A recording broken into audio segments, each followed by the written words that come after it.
Global વોર્મિંગને કારણે સમગ્ર માનવ જાત ત્રસ્ત છે. સૌ કોઈ ચિંતિત છે કે આવનારા વર્ષોમાં માનવ જાતનું શું થશે. આપણે પણ ચિંતિત છીએ કે ગયા 5 વર્ષમાં આટલો મોડો વરસાદ ક્યારે નથી થયો. આ એમણે બાંધ્યું ત્યારે એમને વધુ વરસાદ આવે તો શું, કોર્પોરેશન બિચારે ચિંતા કરી પણ આવ્યો જ નહીં.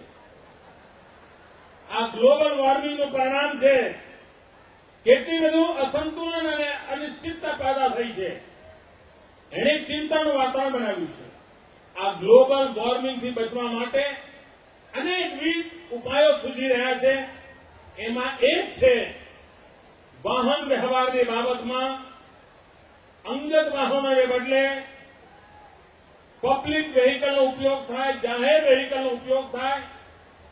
લોકો ઓછામાં ઓછી પોતાની ગાડીઓ વાપરે, ઓછામાં ઓછા પોતાના સ્કૂટર વાપરે, ઓછામાં ઓછા પેટ્રોલ બળે, ઓછામાં ઓછો કાર્બન પેદા થાય અને માનવજાતની સેવા કરવાનું કામ થાય. સુવિધા પણ જળવાય અને સંકટમાંથી બચવાનો ઉપાય પણ થાય. એ મૂળ હેતુથી જનમાર્ગ બીઆરટીએસની આપણે યોજના કરી.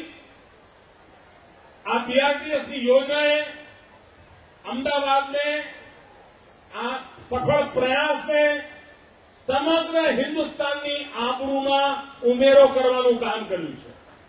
મિત્રો, હું બહુ જાણી જોઈને શબ્દ પ્રયોગ કરું છું. સમગ્ર હિન્દુસ્તાનની આબરૂમાં ઉમેરો કરવાનું કામ અમદાવાદની બીઆરટીએસ જનમાર્ગ યોજનાએ કર્યું. દુનિયાની આ ક્ષેત્રે કામ કરનારી લગભગ બધી સંસ્થાઓએ એને એવોર્ડથી નવાજી છે. એક સફળ પ્રયોગ થયો છે.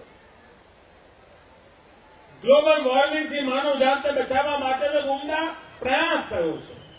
એને વધારે સુવિધાજનક બનાવવા માટે બીઆરટીએસ સુધી જવા માટે પણ લોકોને પોતાના ઘરેથી જો યોગ્ય પબ્લિક વ્હીકલ મળી રહે તો એ બીઆરટીએસનો ઉપયોગ કરવા માટે આતુર છે. આપણે જોયું છે કે બીઆરટીએસે સામાજિક આર્થિક દૂરીઓને પણ કમ કરી છે. સમાજના અનેક પ્રતિષ્ઠિત લોકો બીઆરટીએસમાં પ્રવાસ કરે છે. પહેલા કારમાં જેવું સ્ટેટસ હતું, આજે ઘરે મહેમાન આવે તો પહેલી વાત થાય છે કે ભલે પણ સાંજે બીઆરટીએસમાં તો જઈ આવજો. અમીર ઘરાનાઓમાં અમદાવાદમાં બીઆરટીએસમાં જઈ આવજો એવું એક કૌતુક ઉભું થયું છે. આ બીઆરટીએસને વધારે સફળ કરવા માટે બીઆરટીએસની જયારે નિર્માણ કર્યું ત્યારે એને ફીડર વ્યવસ્થા માટે બસીસનું નેટવર્ક ઉભું કરવાની વાત ગોઠવી હતી. આજે એ કામનો આરંભ થઈ રહ્યો છે.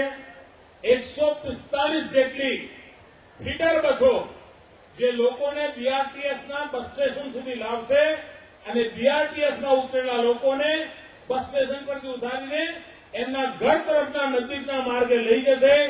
એવી 145 નવી ફીડર બસોનો આજે આરંભ થઈ રહ્યો છે. આને કારણે ખાનગી વાહનો વગર પણ ખૂબ ઝડપથી, મને તો સરકારમાં વ્યવસ્થા પ્રમાણે આગળ સાયરન વગાડતી ગાડી હોય, રસ્તો સાફ કરેલો હોય, તેમ છતાંય મને જે રસ્તા પર જતા 30 મિનિટ લાગતી હતી, હું કોઈ વાર બીઆરટીએસમાં ગયો તો એ રસ્તો મેં 18 મિનિટમાં પાસ કર્યો.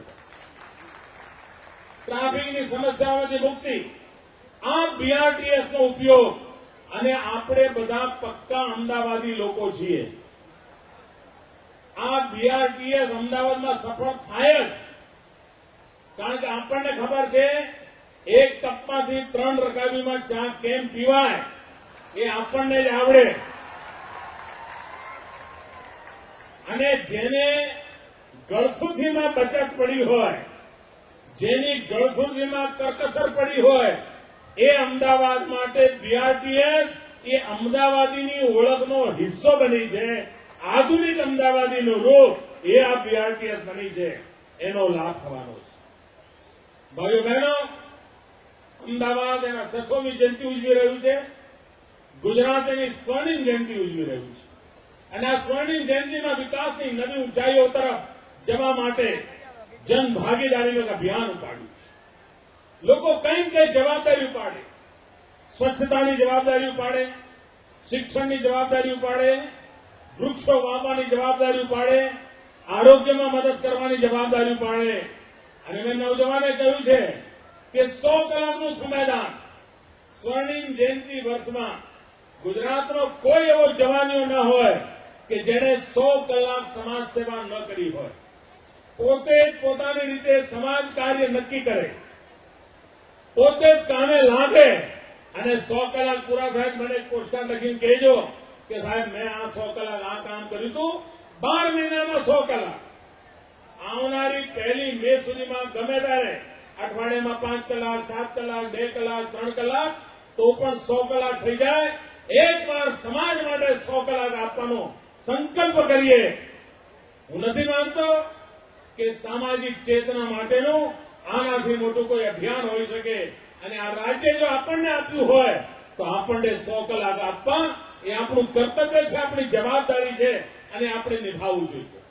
ભાઈઓ બહેનો, અહીંના જીવનમાં હું લોકોને કહું કે 100 કલાક આપજો તો મારા ગરીબ પરિવારના ભાઈઓ મને કહેશે કે સાહેબ મોંઘવારી ઓછી કરો ને, તમે મોંઘવારી ઓછી કરો, અમે જરૂર 100 કલાક આપીએ।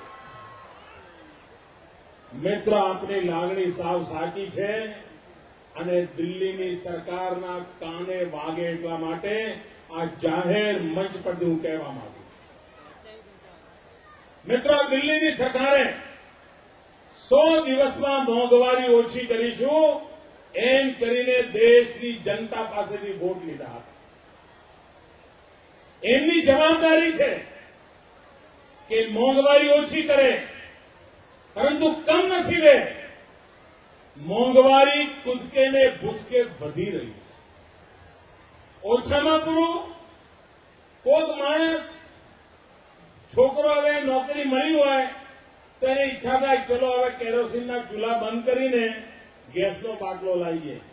મોટા ઉપાડે બિચારો ગેસનો બાટલો લાવ્યો હોય અને ધડામ લઈને 100 રૂપિયાનો ચાંદલો કરી દીધો દિલ્હીવાળાએ। 1 મહિનામાં 3 બાટલા વાપરે એને 100 રૂપિયાનો ચાંદલો કરી દીધો।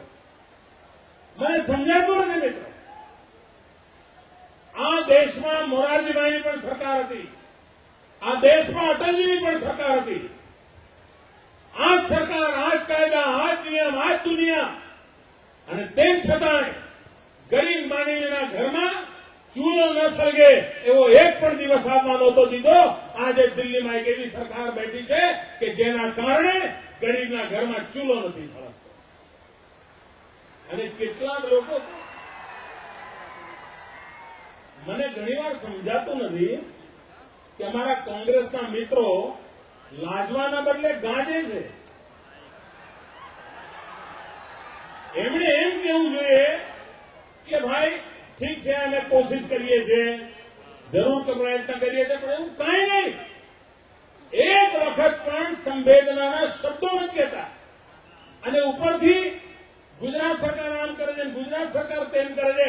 અરે ભાઈ, ગુજરાત સરકાર શું કરે છે? આ જનતા જનાર્દનનો મિજાજ બતાવે છે આ સરકાર શું કરે છે। જેમને જનતાએ ફેંકી દીધા છે એમના પ્રમાણપત્રોની મને જરૂર નથી, મને આ જનતા જનાર્દનનું પ્રમાણપત્ર પૂરતું છે। હું જોઉં છું મિત્રો કે બ્રિજ સુધી મને માથા જ માથા દેખાય છે। આટલી મોટી વિશાળ જનમેદની,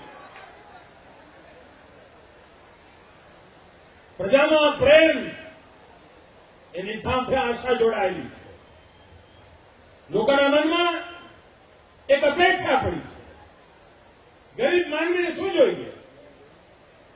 પરિવારમાં વડીલ માંદા હોય તો સસ્તી દવા જોઈએ, બાળકોને સસ્તું શિક્ષણ જોઈએ, રહેવા માટે નાનકડું ઘર જોઈએ, 2 ટાઈમ જમી શકે એટલી આર્થિક વ્યવસ્થા જોઈએ, અને કોઈ વાર મહેમાન આવે તો ભૂખ્યા ન જાય એટલી બચત જોઈએ। આનાથી વધારે ગરીબ માણસને નથી જોઈતું।